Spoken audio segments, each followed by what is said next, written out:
अस्सलाम वालेकुम to all of my friends. कैसे हैं आप? उम्मीद करता हूँ आप सब खैरियत से होंगे।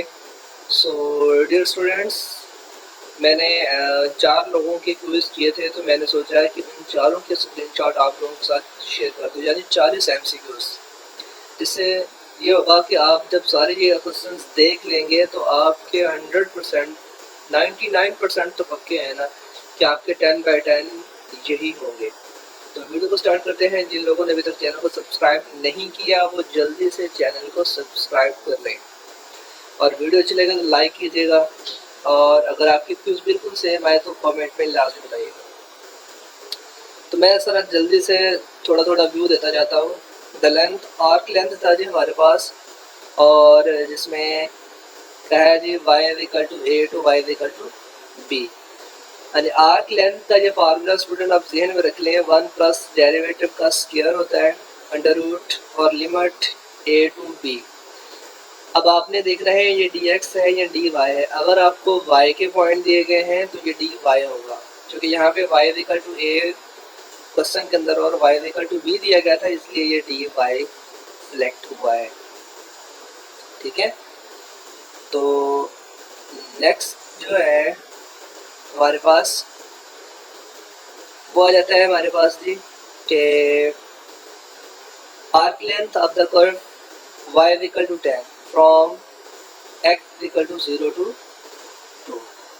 ठीक है, अच्छा अब इसमें क्या करना है स्टूडेंट, देखें इसमें हमारे पास ये होगा कि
जी, तो क्वेश्चन नंबर 2 में है कि arc length of the curve y=10 from x=0 to x=2।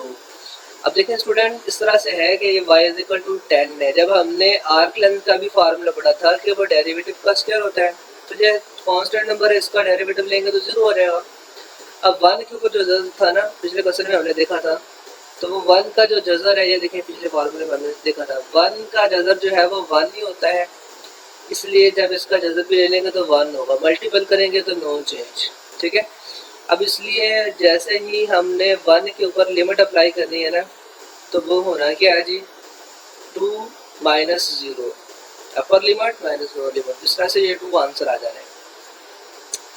Third हमारे पास है जी the length of arc sine. अब देखें साइन का जब हम डेरिवेटिव लेंगे तो बनेगा cos 1 plus cos square.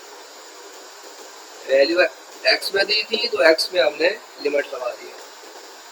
Next है by using the L'Hospital rule. तो ये एल हॉस्पिटल रूल में हमने क्या करना है जी कि सबसे पहले हमने डेरिवेटिव लेके देखने होते हैं। अगर ऊपर भी और नीचे भी अनडिफाइन हो रहा है तो डेफिनेटली हम दोबारा डेरिवेटिव लेते हैं। लेट्स सी अगर मैं इसे ऐसे ही x की जगह पे 0 पुट करता हूँ तो होना क्या है, ऊपर इधर 0 पुट करूँगा तो 1, इधर 0 पुट करूँगा तो 1, डेफिनेटली मेरे पास 0 आ जाएगा ऊपर और नीचे। ठीक है, क्योंकि साइन का आंसर 0 पे 0 होता है, वो 0 समथिंग ओवर 0 जो है वो अनडिफाइन हो रहा है, इसलिए पहले इसका डेरिवेटिव लेंगे और नीचे वाले का भी डेरिवेटिव लेंगे। डेरिवेटिव लेने के बाद दरमियान में प्लस हो जाएगा, डेफिनेटली नीचे साइन में कॉस होगा, तो सॉल्व आउट करने से हमारे पास आंसर जो है वो आ जाएगा। मैंने डेरिवेटिव लेके जैसे आपने इसमें वैल्यू पुट करेंगे। नेक्स्ट भी इसी तरह से the value of limit log x minus A बटा E power X minus A. अब देखिए अगर मैं सिंपल इसमें x की जगह पे ए पुट करता हूँ तो ए माइनस ए log 0 अनडिफाइन होता है, ऊपर भी अनडिफाइन हो जाना है, नीचे भी अनडिफाइन हो जाना है। लेकिन अगर मैं इसका डेरिवेटिव लूँ तो ये बन जाएगा 1 ओवर एक्स माइनस ए ये बन जाएगा 1/x e की पावर x इक्वल टू 1। जब उसके बाद आप समथिंग ओवर जो है वो पुट करेंगे ना, समथिंग ओवर इंफिनिटी वो 0 के बराबर होते हैं, इसलिए इसका आंसर 0 हो जाएगा। ठीक है, देन हमारे पास है जी to give the relation between the different integral and definite integral. Relation हमने बताना है जिसमें डेफिनेट इंटीग्रल और इनडेफिनेट इंटीग्रल हो। तो वो फर्स्ट फंडामेंटल थ्योरम होता है जिसमें दोनों का रिलेशन होता है डेफिनेट और डेफिनेट इंटीग्रल का। लेट्स सी नेक्स्ट हमारे पास is the power of a to b the y axis है the value of the calculated by this formula. So curve type में अलोंग द y एक्सिस है, ये आपने call करना है और ये लिमिट आपकी है a टू b और अकॉर्डिंग टू दिस फार्मूला के पाई एफ ऑफ एक्स का स्क्वायर। ये सिर्फ आपने y एक्सिस के अलावा होगा तो आपने y पे लगाना है, x एक्सिस के अलावा होगा तो आपने x पे लगाना है। ठीक है, देन हमारे पास है जी ये द सिंपल वैल्यू फंक्शन है e की power minus x limit 0 to 1 है। इसमें अगर हम देखें तो सबसे पहले आप इसकी इंटीग्रेशन करेंगे। इंटीग्रेशन में क्या होगा, e की पावर माइनस एक्स में पावर का जो डेरिवेटिव है -1 नीचे अगर है तो ये बन जाएगा जी हमारे पास e की पावर माइनस एक्स बटा -1। तो -1 को साइड पे कर लें। अभी e की पावर माइनस एक्स को हम लिख देते हैं 1/x। जब आप उसमें अपर लिमिट और लोअर लिमिट पुट करेंगे तो सिंपल सॉल्व करने से ये आपको सॉल्व आउट हो जाएगा। Definite distance between this formula, distance जो होता है student x two minus x 1 का square y two minus y 1 का स्क्वायर।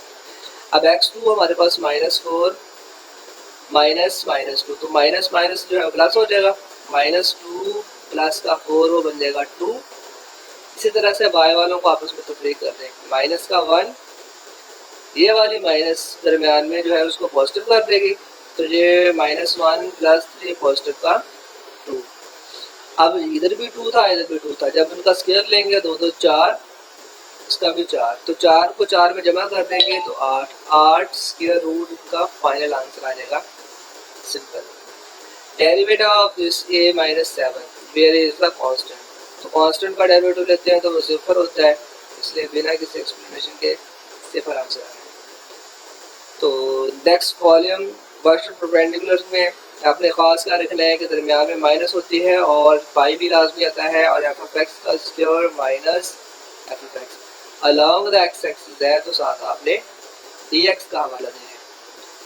ठीक है, फिर उसने कहा था जी एल हॉस्पिटल रूल कब लगता है, तो ये हर फॉर्म में लगता है, अनडिफाइंड हो, 0/0 हो, इनफिनिटी हो, सब में लगता है।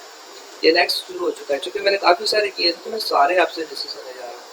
डेरिवेटिव ऑफ दिस ये मैंने अभी आपको बताया था, देखें नेक्स्ट पर्सन में ये रिपीट हो गया। फिर है हमारे पास 3 to 7 है और divided into 4 equal parts, then the left first end point. ठीक है, तो सबसे पहले आपने क्या करना होता है, सेगमेंट होते हैं डिफरेंस और बटा टोटल नंबर, तो 7 में से 3 निकाल देंगे, 4/4 1, यानी कि सब इंटरवल में है, एक का गैप होगा तो 3 4 5 6, पहले 4 बताने हैं तो 3 4 5 6, ये आपका सही ऑप्शन लगा हुआ है। फिर एल हॉस्पिटल क्या होता है, अपर का डेरिवेटिव लोअर का डेरिवेटिव है प्राइम एक्स बटा जे प्राइम एक्स, यानी ऊपर भी डेरिवेटिव ले लेना नीचे भी डेरिवेटिव ले लेना।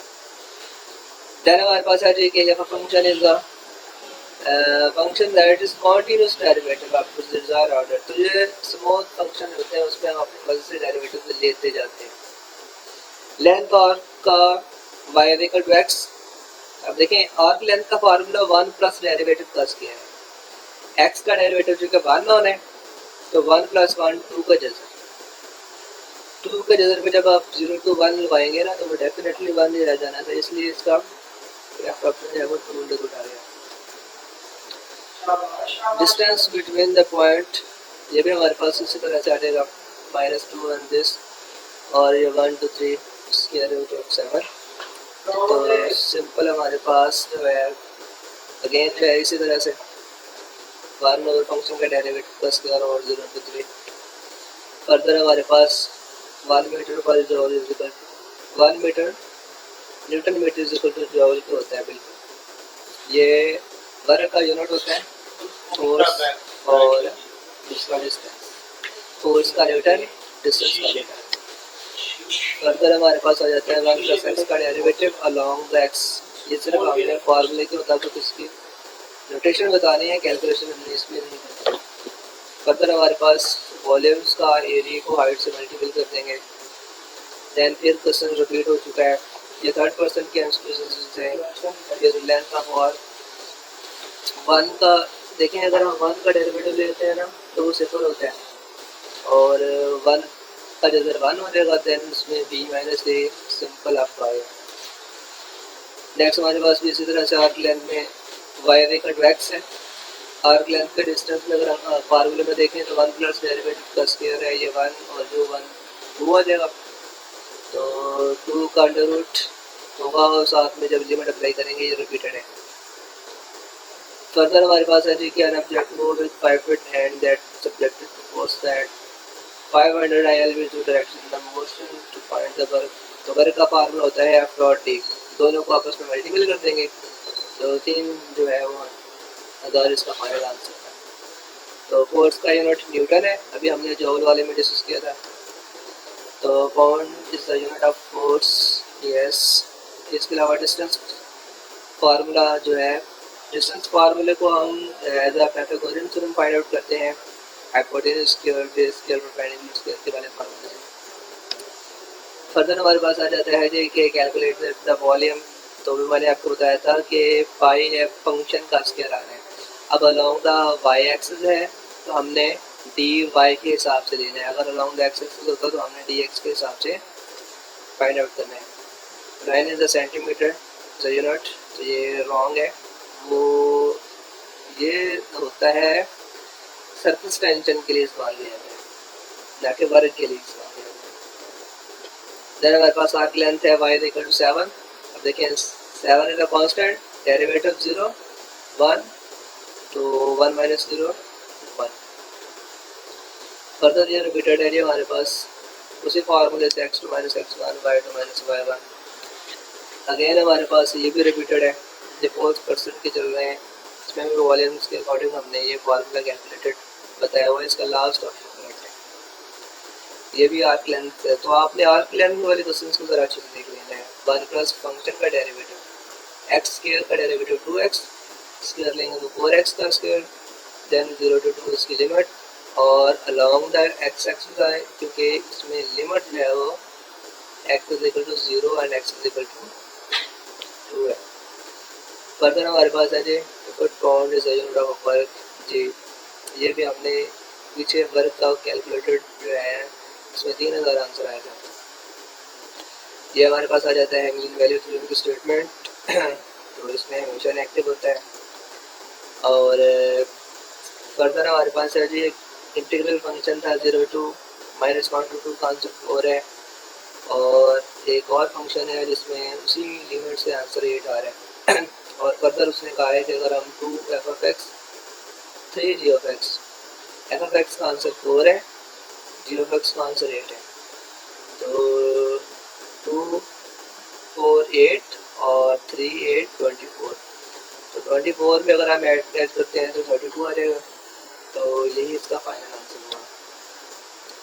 सेकेंड लास्ट इसका आंसर है जी, ये रिपीटेड है, डेरिवेटिव वाला मैंने बताया था आपको, कांस्टेंट का डेरिवेटिव हमेशा सिंपल होता है, और ये 40 MCQs है। तो इसमें सिंपल आपने बताना है फार्मूला और अलोंग द वाई एक्सिस। ये देख सकते हैं आप कितने क्वेश्चन इसमें रिपीट हो चुके हैं। तो आई होप आप लोगों के भी यही क्वेश्चन होंगे। मिलते हैं नेक्स्ट वीडियो के साथ, तब तक के लिए अल्लाह हाफिज़।